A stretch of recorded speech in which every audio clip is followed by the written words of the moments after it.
हमारे घर के आसपास रहने वाले लोगों को पड़ोसी कहा जाता है। पड़ोसियों से रिश्ता अच्छा हो या बुरा, दोनों ही बातों से जीवन प्रभावित होता है। दरअसल आपके पड़ोस में रहने वाले लोग और उनका वातावरण आपके जीवन को स्थायी तौर पर प्रभावित करता है और इन्हीं सब बातों को समझने के लिए यह ज़बरदस्त कहानी लिखी गई है। मुझे पूरी उम्मीद है कि यह कहानी आपको पड़ोसी देशों के महत्व से अवगत कराएगी। धरतीपुर नाम का बहुत बड़ा राज्य था जिसके पड़ोस में बहुत से छोटे छोटे राज्य बसे थे। धरतीपुर का प्रतिनिधित्व वही व्यक्ति कर सकता था जिसे वहां की जनता द्वारा चुना जाता था, अर्थात धरतीपुर में लोकतंत्र स्थापित था। यहाँ राजा का चुनाव बड़े अनोखे तरीके से किया जाता था। राजा के पद पर खड़े उम्मीदवारों को युद्ध कला के साथ साथ ज्ञान में भी पारंगत होना पड़ता था और फिर उन उम्मीदवारों को चुनाव चिन्ह के रूप में अलग अलग रंग के पत्थर दिए जाते थे और जनता को हर उम्मीदवार के पत्थर का रंग बताया जाता था और एक सैनिक आंख में पट्टी बांधकर घर घर जाकर हर रंग के पत्थर अपने थैले में इकट्ठा करता था और फिर सभी पत्थरों की गिनती होने के बाद तय किया जाता था कि जिस उम्मीदवार से मिलते हुए रंग के पत्थर ज्यादा होंगे वही राजा बन जाएगा। और इसी तरीके से राजा भीम सिंह चुने गए थे जो बहुत ही बहादुर और सबसे अधिक ज्ञानी माने जाते थे। जनता ने उनकी काबिलियत के आधार पर उन्हें राजा के लिए चुना था। भीम सिंह राजा बनते ही अभिमान के बादलों से घिर जाते हैं और महल की आलीशान जिंदगी का लुत्फ उठाते उठाते इतने मशरूफ हो जाते हैं कि उन्हें अपने राज्य का ख्याल ही नहीं रहता। राजा भीम सिंह को अपने राज्य पर इतना अभिमान था कि वे पड़ोस के किसी राज्य से कभी भी कोई मित्रता नहीं करना पसंद करते थे और ना ही उसे किसी और राज्य से कोई मतलब था। धीरे धीरे भीम सिंह तानाशाही प्रवृत्ति का राजा बनता जा रहा था। उसने जनता पर अधिक से अधिक कर लगाने शुरू कर दिए थे। दरअसल राजा भीम सिंह ज्ञानी तो थे लेकिन वे अपने ज्ञान का इस्तेमाल बहुत संकुचित स्तर तक कर रहा था। उसने कभी भी व्यापारिक नीतियों को बढ़ावा नहीं दिया था और ना ही जनता को रोजगार देने के लिए ऐसी कोई उद्योग प्रारंभ करवाए।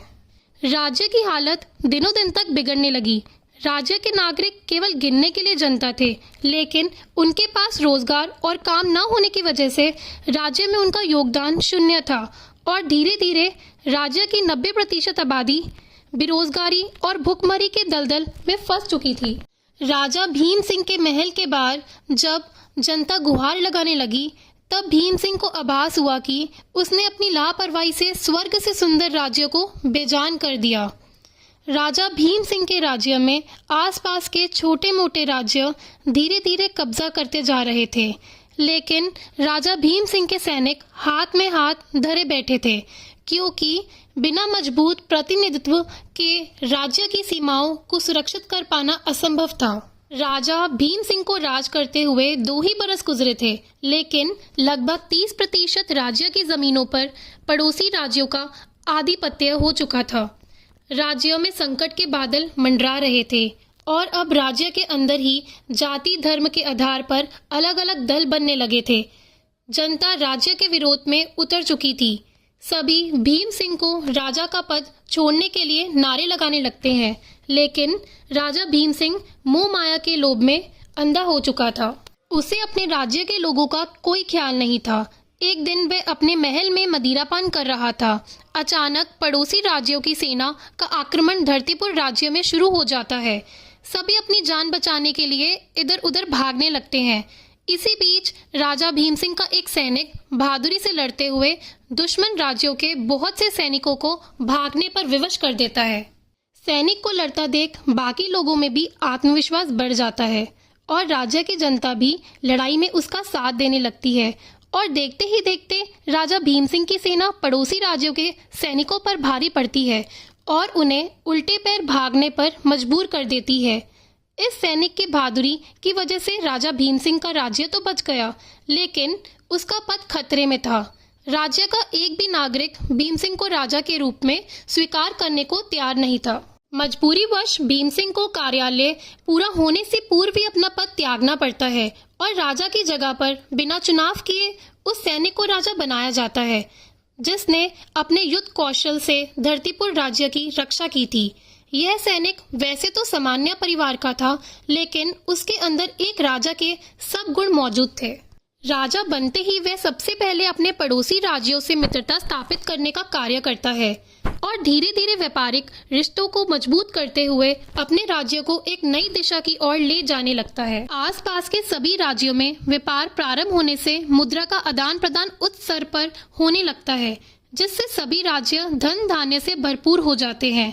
लेकिन व्यापार करते हुए कई बार कुछ बातों को लेकर इन राज्यों में आपसी मतभेद उत्पन्न होने लगते हैं, जिसे संतुलन करने के लिए एक मुख्य प्रतिनिधि को चुनने का प्रस्ताव रखा जाता है और वे प्रतिनिधि केवल व्यापारिक मतभेदों को नियंत्रण करने के लिए चुना जाना था, जिसके लिए सभी राज्यों के राजा अपनी दावेदारी प्रस्तुत करते हैं।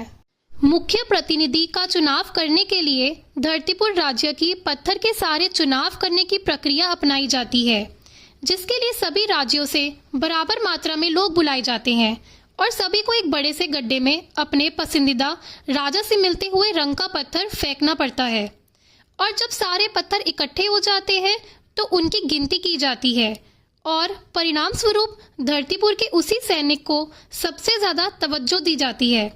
उससे मिलते हुए रंग के पत्थर सबसे अधिक पाए जाते हैं और उसे ही सम्राट का दर्जा दे दिया जाता है। साधारण से सैनिक के सम्राट बनते ही पूरे धरतीपुर राज्य में खुशी की लहर दौड़ पड़ती है, लेकिन लोगों को यह बात गले नहीं उतर रही थी कि वह तो हाल ही में राजा बना था, फिर उसने इतनी लोकप्रियता कैसे हासिल कर ली।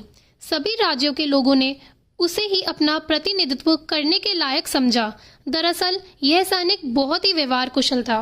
उसने राजा बनते ही सबसे पहले अपने पड़ोस में उपस्थित राजाओं से गहरी मित्रता बनाई थी, जिससे उसने वहां के लोगों के दिलों में भी अपनी जगह बना ली थी और सभी से अच्छे रिश्तों की वजह से उसे सम्राट का दर्जा प्राप्त हुआ था। इस सैनिक ने पड़ोसी राज्य से रिश्ते बनाने के महत्व को समझा था, जिससे वह योग्य शासक बन पाया और उसने अपने राज्य को कामयाबी की बुलंदियों तक पहुंचाने में सफलता हासिल की। और इसी के साथ यह कहानी समाप्त हो जाती है। दोस्तों, अगर आपको ये कहानी पसंद आई हो तो प्लीज़ लाइक करना और चैनल को सब्सक्राइब करना। धन्यवाद।